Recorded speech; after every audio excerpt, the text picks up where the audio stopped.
안녕하세요, 여러분. 한국 스포츠에 오신 것을 환영합니다. 한국 배구연맹이 최근 역사적인 결정을 내렸습니다.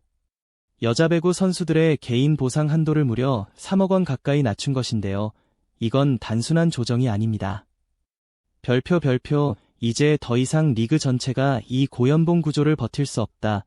별표는 공식 선언과도 같습니다. 왜 이런 결정을 내렸을까요? 이유는 아주 명확합니다. 7억에서 8억 원을 받는 스타 선수들이 제 역할을 하지 못하고 있기 때문입니다. 그리고 이제 구단들도 가격 대비 성과라는 현실적인 문제를 더는 외면할 수 없게 됐습니다. 7억을 받은 이소영은 결국 계약 해지를 당했고 7억 7,500만 원을 받은 박정아는 사실상 전력외로 취급받으며 경기마다 논란만 만들고 있습니다. 8억을 받은 강소희와 양효진 역시 과연 이 금액이 맞는가? 라는 비판에서 자유롭지 않습니다. 여기에 정지훈 6억 5천, 배유나 5억 5천, 다혜 5억 5천에 몸값 대비 퍼포먼스 논란까지 리그 전반으로 퍼지면서 결국 폭발하고 말았습니다. 그래서 연맹이 결단을 내린 겁니다. 이제 특정 선수에게 거액을 몰아주는 구조는 더 이상 허용하지 않겠다.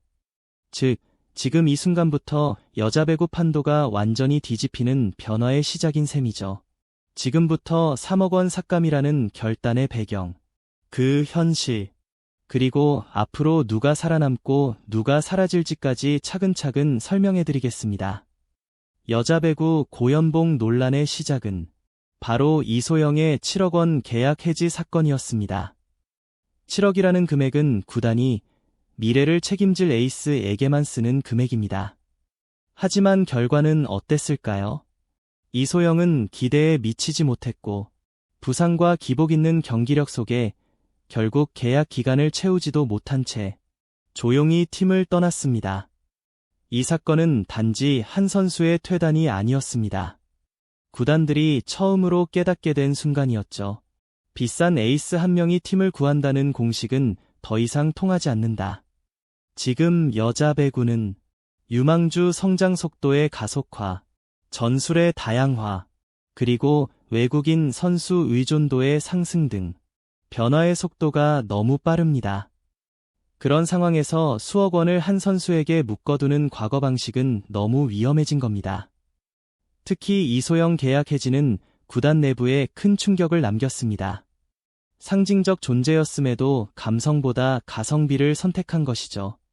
연봉이 7억이면 7억의 임팩트를 보여줘야 하는데 실제 결과는 절반에도 못 미쳤고 부상까지 겹치면서 붙잡아 둘 명분이 완전히 사라져버렸습니다. 이 사건 이후 구단들은 더욱 확신하게 됩니다. 지금의 보상 시스템으로는 리그 전체가 버틸 수 없다. 그리고 이것이 바로 올 시즌 개인 보수 한도가 3억 원 가까이 줄어든 핵심 이유입니다. 이소영의 7억 계약 해지가 상징적인 사건이었다면 그 다음에 터진 건 바로 7억 7,500만 원 박정아의 추락이었습니다. 박정아는 한국 여자 배구의 대표적인 프랜차이즈 스타입니다. 국가대표 경험, 챔피언 경험, 팀 성적까지 이름만 봐도 그 가치가 보이는 선수죠. 그래서 페퍼저축은행은 팀을 완전히 재건할 수 있는 선수라며 수십억을 투자했습니다. 하지만 성적은 어떨까요? 득점 생산력은 급격히 떨어졌고 공격 성공률은 20%대 후반에서 좀처럼 올라오지 못했습니다. 최근 경기에서는 단 한 점도 올리지 못한 채 교체되는 일까지 벌어졌습니다. 7억 7,500만 원을 받는 선수가 무득점 교체를 당한다. 이건 리그 역사에서도 거의 찾아보기 힘든 장면입니다. 구단은 박정아가 돌아오면 팀이 살아난다고 믿었지만 지금은 오히려 박정아가 팀 전술의 발목을 잡고 있는 상황입니다.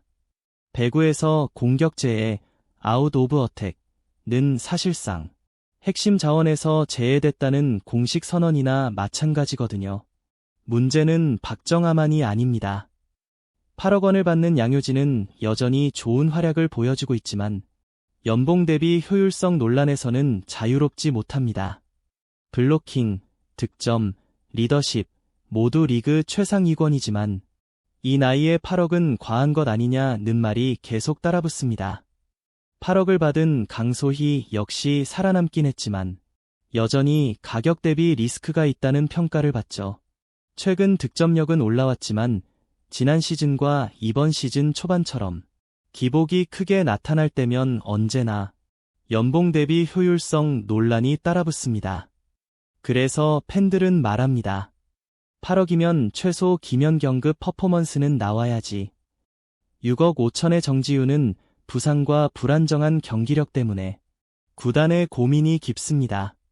기량만 터지면 리그 상위권 윙스파이커가 될 자원이지만 잦은 부상과 들쭉날쭉한 플레이 때문에 정말 6억 5천의 가치를 보여준 장면은 많지 않습니다.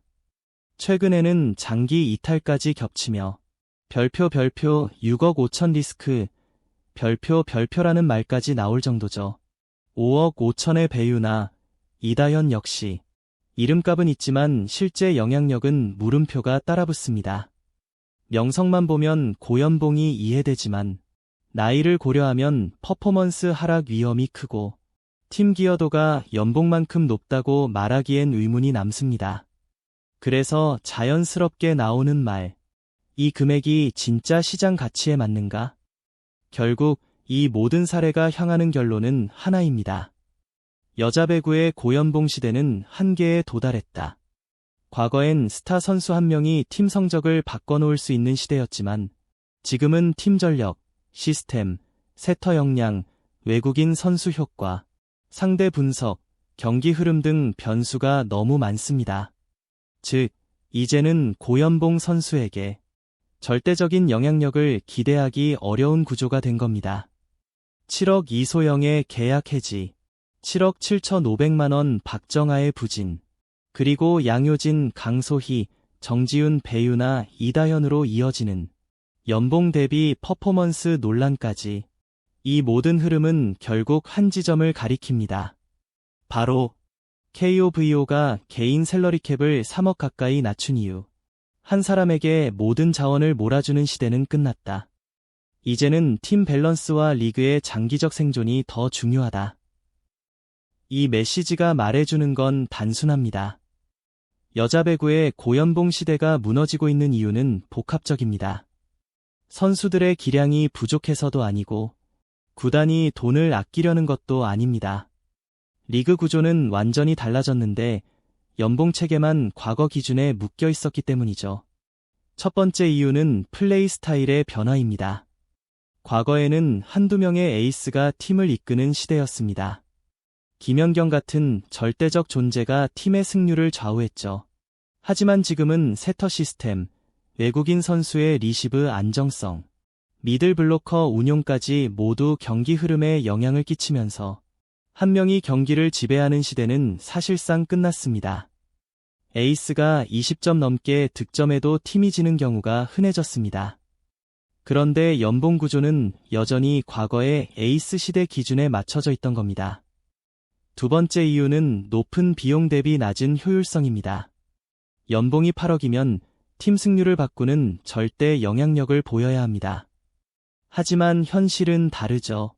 리시브가 흔들리면 에이스는 묶이고 세터 컨디션이 나쁘면 공격수는 아무것도 할 수 없습니다. 즉, 연봉이 높다고 해서 팀 내 역할 비중이 자동으로 커지는 구조가 아니라는 것입니다. 이제 남은 질문은 하나입니다.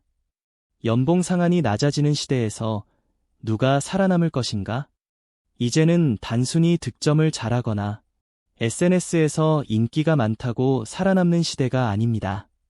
실력 대비 효율이 뛰어난 선수들이 5억을 받는 시대라면 8억을 받는 선수는 8억의 퍼포먼스를 입증해야 살아남습니다.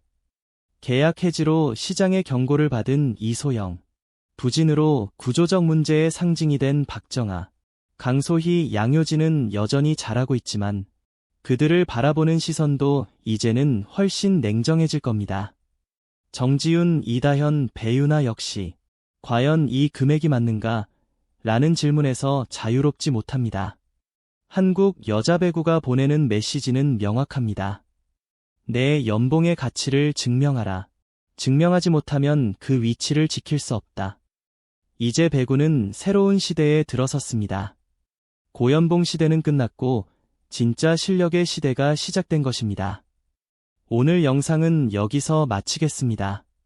재미있게 보셨다면 구독과 좋아요, 알림 설정 부탁드립니다. 시청해주셔서 감사합니다.